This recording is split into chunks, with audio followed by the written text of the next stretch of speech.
नमस्कार आप सबको। बहुत बहुत शुक्रिया आपका इस चैनल से जुड़ने के लिए। और ये चैनल माँ अवतार बाबा जी की गाइडेंस में चल रहा है और इसके साथ साथ ये माँ बगलामुखी की प्रोटेक्शन में भी है। जो भी दिव्य आत्माएं हमारे साथ इस मिशन में हैं, इस चैनल में हैं, वो सब तेजी से ग्रोथ कर रही हैं।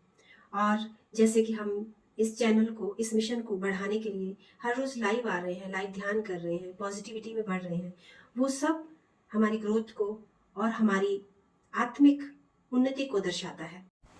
दोस्तों, जो भी उन्नत आत्माएं इस मिशन में हमारे साथ हैं, इस चैनल पर हर रोज माँ अवतार बाबा जी की गाइडेंस में ध्यान कर रही हैं, वो सब तेज गति से ग्रोथ भी कर रही हैं। उनको मार्ग प्राप्त हो रहे हैं। सबके अनुभव हम सबके सामने ही हैं। हम सुनते हैं हर रोज उनके अनुभव सुनते हैं, उनके मैसेजेस हम देख सकते हैं।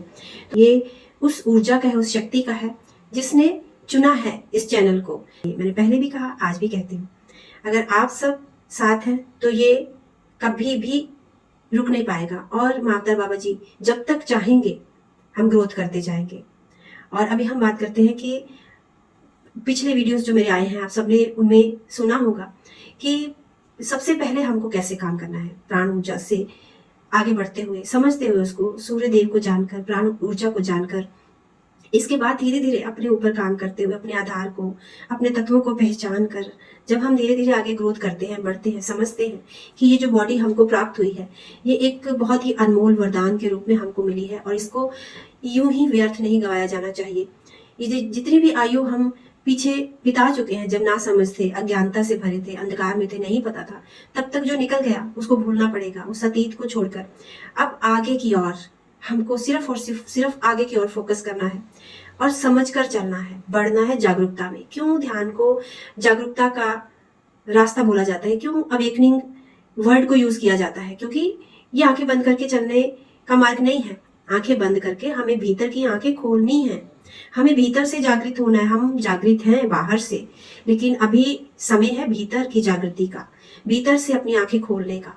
जब आप भीतर की ओर मुड़ते हैं तो इतना बड़ा हमारे अंदर एक ब्रह्मांड है, एक यूनिवर्स है कि उससे जुड़कर हम शक्तियों से जुड़ते हैं, अपने स्वयं स्वरूप से जुड़ते हैं। हम जानते हैं कि सब कुछ हमारे अंदर है, सब कुछ, हर तरह की शक्ति हमारे भीतर है। जरूरत रहती है हमको धीरे धीरे अंदर जाकर अपने ऊपर काम करने की। जैसे जो भी कुछ बाहर प्रोसेस चल रहे हैं, जितना भी कुछ बाहर हो रहा है, जिस माया में हम बाहर भटक रहे हैं, सेम सिचुएशंस आपको अंदर जाकर भी आएंगी। जिस तरह से बाहर भौतिक स्तर पर हमें अच्छे बुरे लोग जीवन में मिलते हैं, संघर्ष आते हैं और हम उन पेन में से, दर्द में से निकलकर, संघर्ष में से निकलकर फिर और स्ट्रोंग होकर, सक्षम होकर इस यात्रा में आते हैं, उसी तरह जब हम भीतर की ओर मुड़ जाते हैं तो वहां पर भी सेम प्रोसेस शुरू होता है जो सूक्ष्म स्तर का है। वहां पर और भी अधिक जागरूकता की जरूरत होती है, क्योंकि बाहर के भटकाव में शायद हम कहीं ना कहीं प्रोटेक्ट हो जाएं, पर भीतर अगर एक बार भटकाव आ गया तो फिर उसकी प्रोटेक्शन के लिए हमको ना जाने कोई प्रोटेक्शन प्राप्त हो, किसी की सहायता मिले ना मिले,